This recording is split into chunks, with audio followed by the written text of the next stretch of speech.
The 911 Carrera and the 911 Turbo S. Fancy bookends to start today's program with, isn't it? Well, I can tell you, I am in hallowed company today. Thank you for joining us on a brand new episode of CNB. I'm Siddharth Partnerkar, and we have quite the lineup for you, as you've already seen. No, and I don't mean these cars.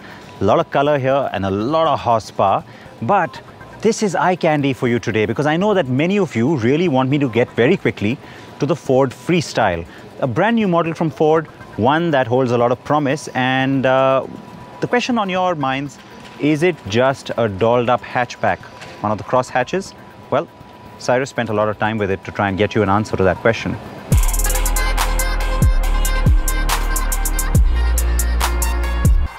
The cross hatchback segment in India is one that has seen quite a few entrants in the last few years. The Hyundai i20 Active, Toyota Etios Cross, Honda WRV, Fiat Ventura and the Cross Polo. If anything, even the Renault Kwid and the Maruti Suzuki Ignis are hatchbacks inspired by SUV styling. And now, Ford has thrown in its hat into the ring with the new Freestyle. And no, it isn't just a Figo with some plastic bits attached.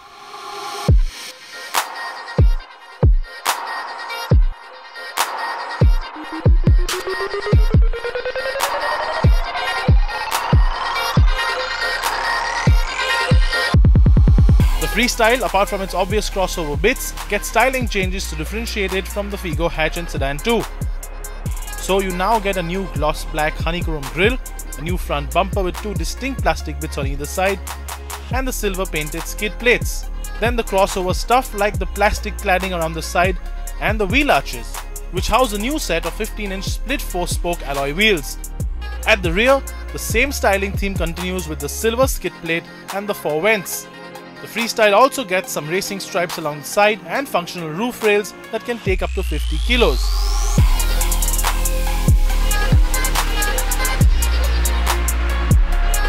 Inside, an updated brownish red dashboard with a black lower half made up of better plastics instantly makes the Freestyle more premium than the Figo. Infotainment system has a 6-inch screen, smaller than some of the competition, but what it lacks in size, it makes up for in resolution and fluidity. Ford Sync 3 infotainment is without a doubt the best on any car under 10 lakh rupees. Apart from Android Auto and Apple CarPlay, it also gets some quirks like a digital compass, perfect when you're literally in the middle of, well, nowhere. A massive dry lake bed, a brand new hatchback, and a whole afternoon of playing around with. This is definitely going to be fun. Traction control off, obviously.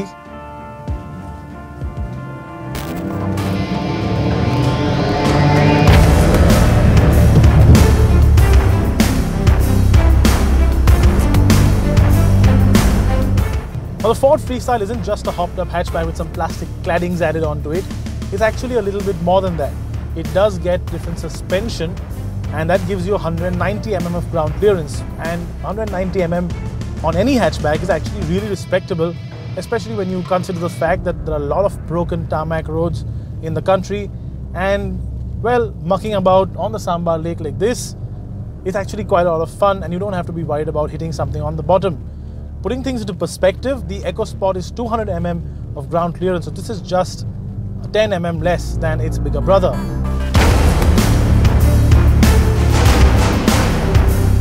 As we mentioned earlier, the Freestyle gets traction control, a first for any hatchback in this category.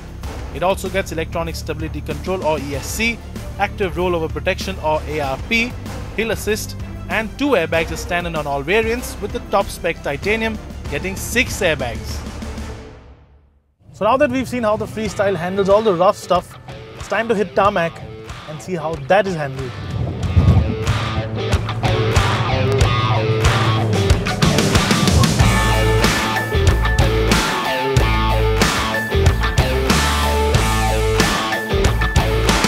The big new change though is actually under the bonnet.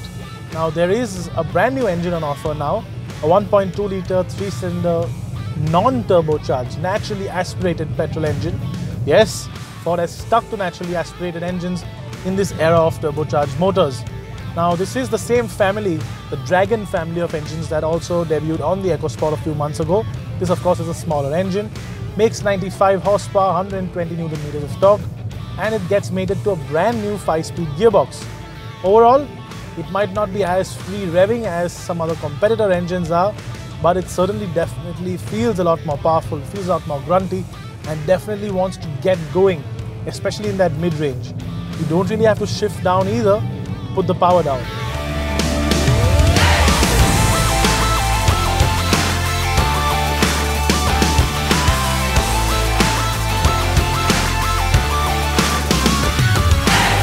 It also gets a new 5-speed manual gearbox, which, as all gearboxes that Ford makes, like almost all gearboxes that Ford makes, is good to respond to all your touches, shifts well, very nice in terms of shift action on the stick, and just sort of performs really well with this engine package.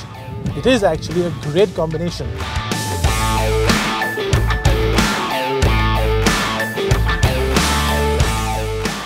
Strangely though, even though automatics are getting more and more popular with Indian buyers, just like the Honda WRV, Ford will not be offering one on the Freestyle anytime soon.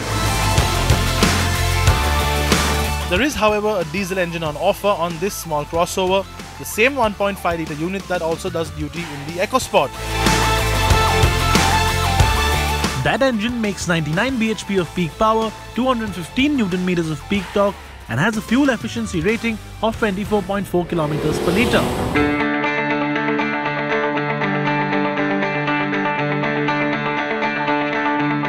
In India, the Ford Freestyle will need to contend primarily with one real rival, the Maruti Suzuki Ignis, and that is because the Etios Cross, the Cross Polo and the Aventura are largely irrelevant, and the WRV sits a segment higher. And while Maruti would have had a clean sweep over most cars in the past, with the Freestyle, Ford finally has a competitor that is cool and funky enough and that has enough tech to really take it on. The Freestyle will be launched later this month and should be priced around the 6 lakh to 7 lakh 50,000 rupee range. And yes, Ford should consider a well-priced automatic to really take the competition to the market leader. Absolutely gorgeous color, and the last time you saw this car with me was during our jury meet, and some of you will remember, it's also the winner of our Sports Car of the Year for 2018. That is the 718 Boxster from Porsche. Speaking of performance and exhilaration on a track, that's exactly what TVS is going for with its new bike.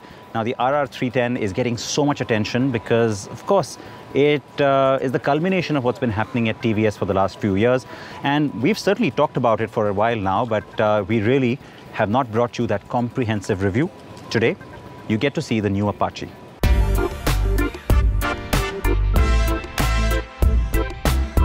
The TVS Apache RR310 proved to be a fun motorcycle on the racetrack, as we found out during our ride at the Madras Motorsport Circuit. But living with the RR310 on a daily basis is a completely different ballgame. And that's what we are trying to find out, how practical the bike is and how it actually fares on an everyday basis. The TVS Apache RR310 left us wanting for more when we last rode it at the Chennai racetrack. While Preetham had a ball of a time with the motorcycle, I was kind of feeling left out. So this time around, I got the keys to the bike and I would really like to see how the bike performs in real-world situations. But first, the numbers. The 312cc liquid-cooled engine puts out 35.5 bhp and 27.3 Newton meters of torque, and it is quite the performer. Drop a gear, twist the throttle, and you will leave more or less every motorist on the road behind.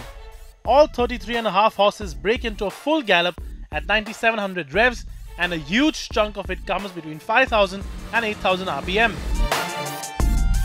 There is this delicious pull from the single-cylinder engine, and the RR310 will entertain you with its quick acceleration every time you explore those revs through those gears. The riding position is committed, and it would take time getting used to, especially for riders looking to put in a few hundred kilometers on the highway. The single-cylinder engine does heat up, but the fins on the side of the fairing do a great job of deflecting the heat away from the rider's legs, which is a boost in a hot and traffic-heavy country such as ours. The ride quality is on the stiffer side though, but not as stiff to make the riding experience jarring and uncomfortable. Overall, the Apache RR310 proved to be a near perfect all-rounder and is quite at home doing the daily commute. So filtering through traffic or even taking the fast corner, the RR310 does it all with nonchalant ease. The grip from the Michelin Pilot Street tires is superb and gives you immense confidence around the corner or on the hard braking. That said, the feel of the brakes could have been slightly better, but it is not much of a deal breaker really. But there is one downside to all that hair-raising performance and impeccable road manners: vibrations. There's quite a bit of it between 4000 and 8000 RPM, and then there's the annoying buzz on the handlebars, foot pegs and the fuel tank, which kind of robs you of the RR310's near-perfect performance. Wow, that was a great ride. The RR310 looks like $1 million, goes like sting. It's a good tool to sharpen your riding skills and is also game for occasional track days. The only negative that we could think of are the vibrations. They are really a dampening experience. If that could be taken care of, this is one fine motorcycle that you could buy. But one look at the bike and all those negatives are forgotten. It looks stunning, especially in this bright shade of red that our test bike has. Twin LED projector headlamps and a sculpted full fairing accentuate further the super sport styling of the RR310. It is also loaded with features, and the cherry on the cake is the all-digital vertical instrumentation console, which displays a long list of information such as speed, revs, distance to empty, lap timers, a 0 to 60 km/h time, 2 trip meters and so on. And then there's the dual channel ABS offered as standard fitment, so full marks there. The TVS Apache RR310 has raised the bar for design, fit and finish and features for an entry-level made-in-India sport bike, and we can say with conviction that it has set a new benchmark in terms of design and quality. Priced at 2,23,000 rupees ex-showroom, it is a fantastic performer and will help make you a better rider if you want to explore the racetrack every now and then. Now, if only the engine was a little less vibey, it would have been just the perfect bike.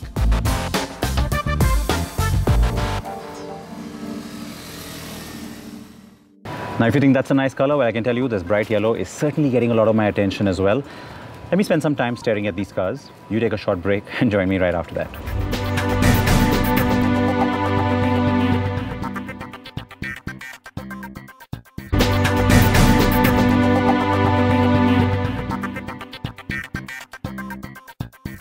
Welcome back to CNB. Now, mind-bogglingly fast and absolutely crazy powerful, and so certainly a very worthy flagship for the Porsche range, the Turbo S.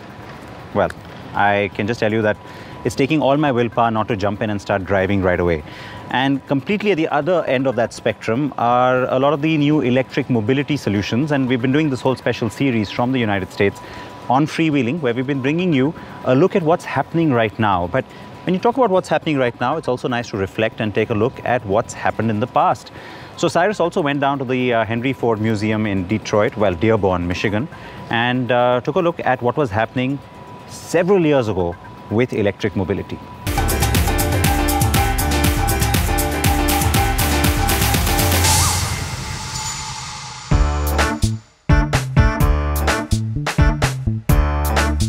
In the last few weeks, we have brought you an exclusive look at two electric vehicles that are pushing the boundaries of current and future technology.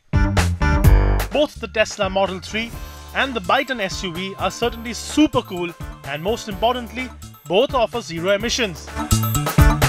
But clean electric or even hybrid cars aren't a new concept. Now, while it's great to have a look at all that current technology and the future tech that will propel all our needs for the coming future and will have a solution for all our mobility issues, it's also great to step back a little bit and take a look at all the current technology that used to exist maybe a decade or even a century ago. Now, electric cars, for example, have been around for much, much longer than we care to imagine, and so have hybrids. In fact, they've been around for over a century. So that's exactly why we're here. We're at the Henry Ford Museum in Dearborn, Michigan, and we're going to take a look at all that technology which was there in the past and is now making its big comeback.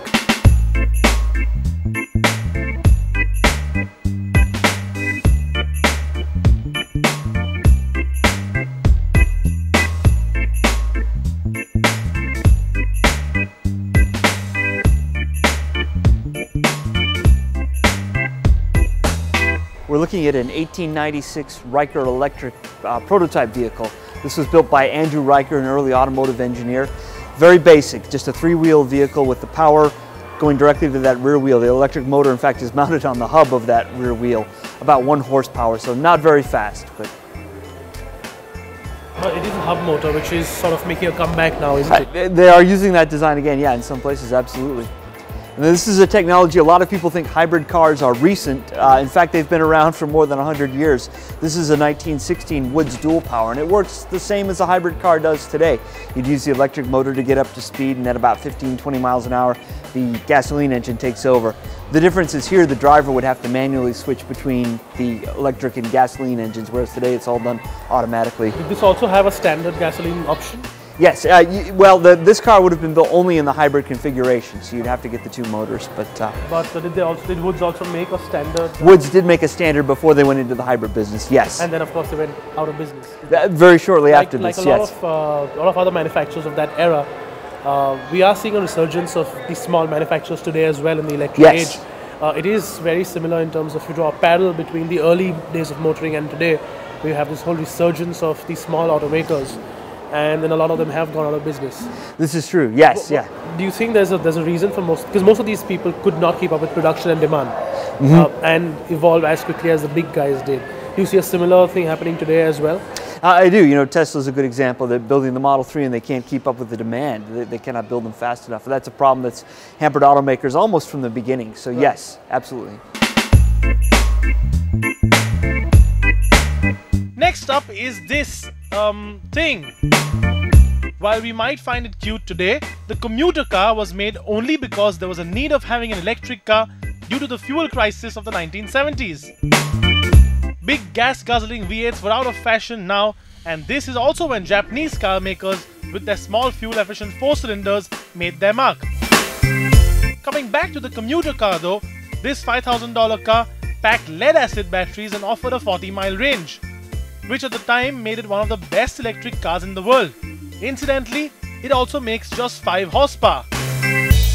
From something that looks like it was made in a shed to what is known as the best electric car of the 20th century, the EV1 Coupe is a landmark car for electric mobility. The first and only car to get a GM or General Motors badge instead of being badged a Chevrolet or a Pontiac or a Cadillac, etc., the GM EV1 is the first purpose-built electric car of the modern era. The EV1 was made from 1996 to 1999 when GM made 1,117 units of the electric car. It was only available via a lease, and despite keen interest and a loyal following, in 2003 GM recalled it and crushed almost all but 60 cars which were sent to museums and institutes. The first Gen EV1 had a range of about 100 kilometers, with the upgraded Gen 2 getting a range of about 160. Just imagine what would have happened if an automaker as big as General Motors continued with its electric car development instead of almost abandoning it like it did in the early 2000s. There's another interesting car here which is gas turbine. Now that's a technology that never actually caught on. Yes. Quite obviously, because it is at the end of the day a jet engine. Well, you can call it that, but it is something similar. You're right. Do you think we're still looking at, there are still unexplored avenues of transportation that haven't come across?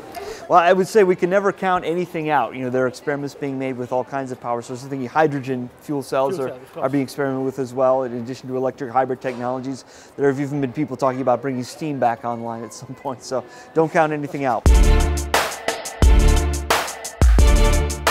The 1963 Chrysler gas turbine sedan though is extremely cool. I mean, come on, which 12-year-old kid doesn't want a jet engine in their car? Makes you feel like Batman. So there you have it, electric, hybrid and alternative powertrains that have been developed and used, and after decades of being delegated as a second-rate power plant, they are finally gaining popularity by being clean, usable and still ridiculous levels of fun.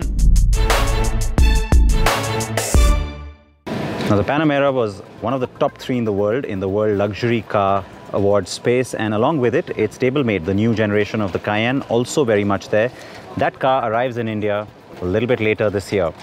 On that note, we're going to say goodbye here on CNB. I hope you enjoyed a quick glimpse at all these cars, and certainly the new bike and the new car we had for you at the start of the show. And don't worry, I'm not just going to tease you with this. Something special happening with these cars on next week's show. Please wear your seatbelts, please wear your helmets. Join us for that.